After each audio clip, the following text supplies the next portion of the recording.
For today's tutorial, let me teach you on how to check old photos on Facebook. First, open the Facebook app on your device. For now, we're using an iPhone device.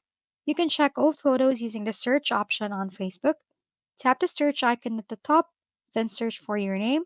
For example, we'll type this name right here, then hit search button. Now you can see here sections like posts, people, reels, groups. Simply locate the photos section and tap it. It will show here all the photos that the name that you're checking have posted or a tagged photo. Tap the filter button at the top right corner, then select date posted from the pop-up menu. Now you can select what date you want to check. It's either from 2010 or 2019. Simply choose what date you prefer. This time, let's just check the photos from 2023. Tap show results at the bottom, then you'll see here all the photos that the account have posted.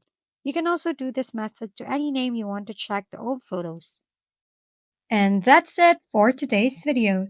This has been your go-to channel for gaming content, Gaming Family. Don't forget to like, subscribe, and leave your comments below. See you on the next videos.